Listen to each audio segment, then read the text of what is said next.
I got arrested, and how they are using these arrest tactics and jail tactics and slave tactics to create slaves.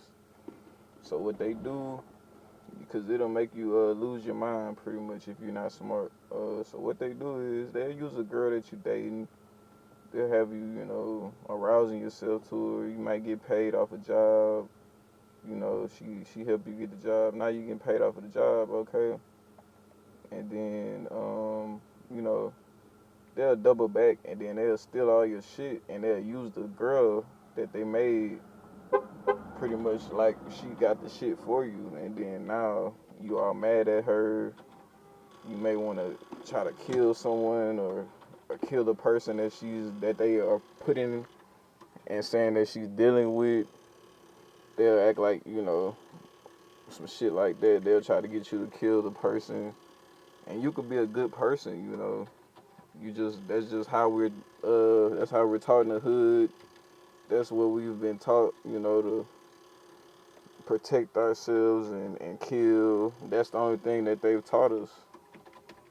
That's all they taught us in the hood, to kill and shoot and harm people. So I could have shot the girl, I could have raped the girl, I could have did all type of things just because I thought that these people were out to harm me and they were just being used by someone else more than likely. Or maybe it was them, but that is not the way to take the problem. It's not the way to take the problem at hand by um, doing any harm. As long as you're protecting your family or someone or your family, it's okay. I mean, you should get some type of justice. It's just simply they will try to label you as some type of you know, what do they call it? I would say, unneeded action. They'll be like it's unneeded action. They were just, doing things that were harassing you. It's not really needed to, take action. But once they put my mother in the mix of it, and I was actually receiving phone calls of her saying she was hurting and she was going to the hospital because I thought she was getting raped and things like that. And I would go to the store and the police would tell me they were raping my mom and things like that. Once it got to that point, that's when I got to the point where I was in defense mode. Because at first it was just harassment. They were acting like you would hear noises. They would knock on my door at night. These are the things you need to tell your children that are living in the hood because it's a lot of different games that they play. And we don't even know how to deal with them. And our kids are dying. And we're thinking it's just some hood beef and it's some type of live hunting game that they're recording and hunting you actively while putting it on a movie. And me going on YouTube right now and making this video is the only thing that may be able to help this because this is insane. Because I almost killed like two different people. I've almost killed people like three. Like it's like some type of purge game they play. Like I've almost had to shoot someone one time before. This is before this event happened. This is a totally, entirely new, different event that caused me to lose everything and have to start working again. My first event that occurred was people were shooting at me on the street. People shot at me on the street where I was living when I got housing through Houston, Texas housing because I was never able to receive housing assistance because I was homeless since I graduated, and that's another story for another day. But me receiving the housing, as I lived in the housing, people would come to my house and shoot my house up. And then I would call the police and make these phone calls, which is what you need to do. It's just simply, I mean, the only thing I could say, I wouldn't say, hey, man, don't defend yourself and just get killed because that's what they're looking for you to do. They're looking for you to defend yourself, but if you do it in a smart way, you may survive. But you will have to defend yourself in these type of situations because they will not leave you alone until you do something or they kill you. And if it ends up with you having a mark on your record, they're fine with that. They may leave you alone for a little bit, but then they're gonna try to kill you again. And with that being said, we talk about, oh, things are crazy, but we don't actually break it down and tell people. Y'all just saying it's crazy. You talking about what's going on in the store, but you know what's going on. Just like my neighborhood knew what was going on. They could have talked to me and sat me down and said, bro, these people out here trying to get you to go crash out and do some unneeded actions.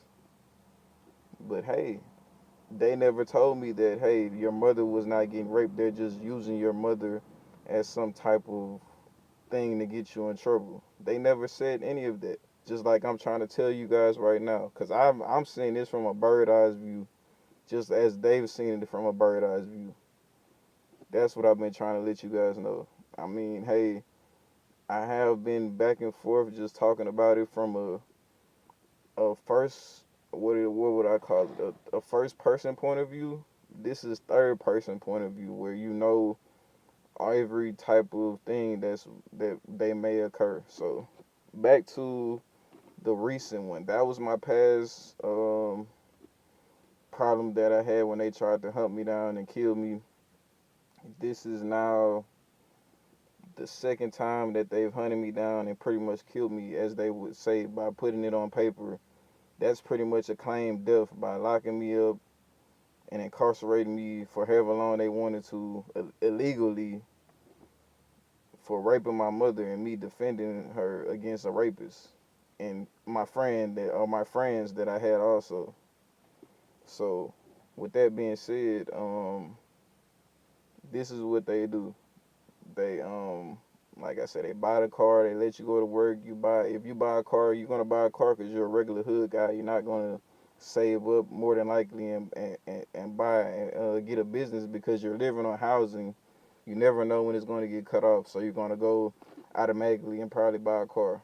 Or you may save up and go the business way and try to start a business. Good luck with that, no bad wishes on that, but just being a regular person, you're going to buy a car. You may have been, what do they call it? Like funneling yourself to a girl, and then they use the girl to, bring the drama into your life, or the anger into you, to create the anger or the friction, which to see if you're going to be mad or not. And they go ahead and let you buy the car, and then after that, they go ahead and this is how it went for me. I went and bought a car. I dated. I was dealing with a girl. She helped me get a job, and I dealt with her, and things kind of didn't work out. So we went our separate ways, basically, more than likely because they put some type of interference, which made us feel a certain kind of way about the situation, which is the people that are hunting us.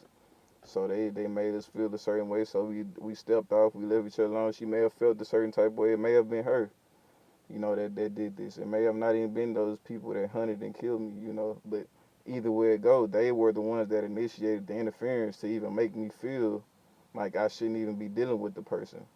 So they're still at fault for creating the interference to make me feel that this person shouldn't be even something I'm dealing with. So with that being said, once they created the interference, we stopped dealing with each other. Things started to get harder. It was harder to get work. It was harder to get money.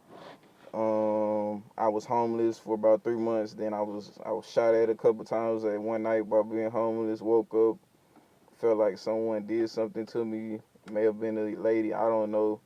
Um, and I ended up going back dealing with it again, mainly because I don't really know if the person is bad or not, to be honest. And I mean, I'm hoping I don't have to die because I don't like evil people, but you know that may be what may occur because this person is probably more than likely not gonna let up.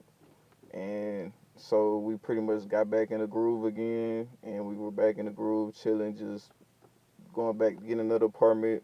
Had the car already, and someone started to poison me. Pretty much while I was there, I was getting poisoned a lot every time I refused to deal with the young lady through social media or whatever. And I would get poisoned. I would feel sick. And but besides all of that, let's skip forward to you know Cause at this point I'm just trying to prove that I was interfered with and it's not my fault. But that doesn't really matter at that point. What matters is the hunting tactics that they're going to always use to interfere with you, which was the poison. They poisoned me. Got to watch out for that. They poked the hole in my gas line, which slowed my sexual production organs down, which slowed my health down. It caused a lot of stress on me for a year of total just having inhaled gas for a year. And that was just recently when I just got locked up. And after that, um, they started doing other things, popping up at the Walmarts. Police officials would come to Walmart and say that they raped my mother and to my face right before I walk in the store. And then I would hear people in the store, hear sounds in the store like people getting raped. And then after this, I flew to Canada. I just flew to Canada and left, which I would advise anyone to not just go and try to start protecting yourself from something like this.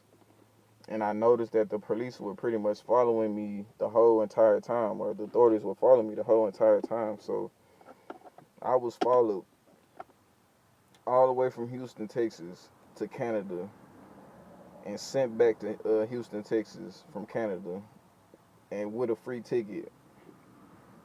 And that was the only way I would have got back to having a car, having somewhere to go, and people just not being able to just do whatever they wanted, or me just being on the street, you know, out of the United States, which is where I've been pretty much targeted as a refugee. And I have done nothing wrong, have done nothing illegal. These things may be occurring basically because they do not want me to have a wife, or they're trying to mess with my sexuality, or they just want to kill me, or they just want to make someone happy. They're trying to do this to create some type of subtleness for a woman that has some type of love problem or fatal attraction.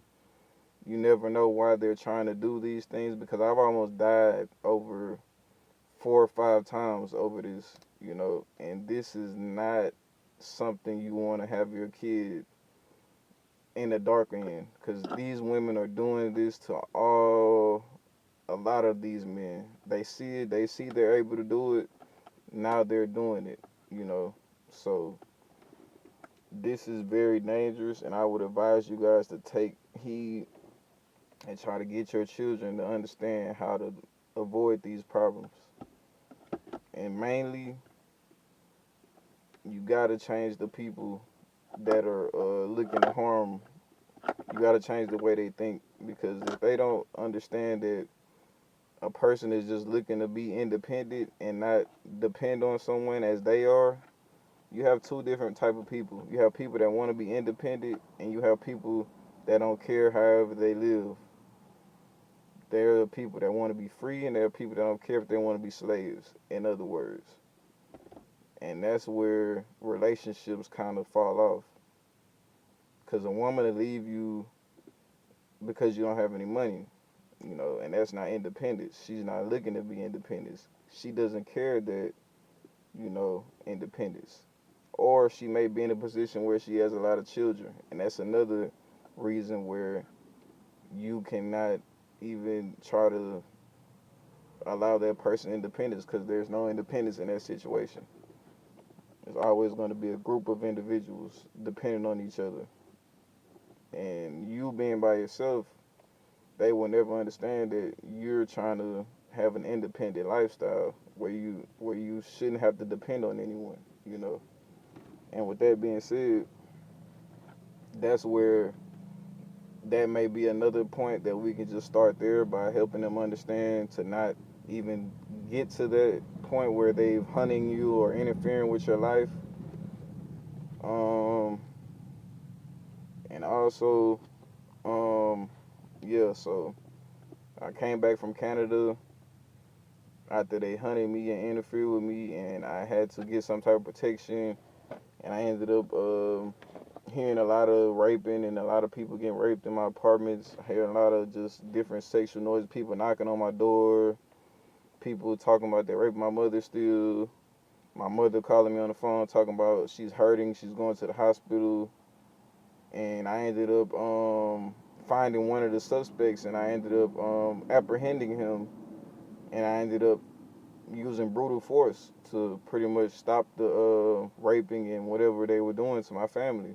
And once I did that, once I apprehended the suspect as an official or as a guardian over my family, I was then apprehended by the officials as a slave to their dealings of what they were trying to accomplish, pretty much. So once I apprehended the suspect, they apprehended me as a slave. So they turned me into a slave and they locked me up in jail for 4 months after flying to Canada, avoiding the situation, them denying me access to Canada, and then I locked up in jail 4 months. I had to survive. I had to work out. I had to eat. I had to fight. I heard people getting raped in jail. It was a lot of different things just going on in jail. And also after that, they steal my car, my vehicle, which the girls supposedly that they use for me to have to deal with so they can pump my head up and get me to do some dumbass shit. Um, they steal that car and they kind of make it like, you know, like what you gonna do now type shit, like now what? Like they're just steadily bullying me, and I have done nothing but run from these people.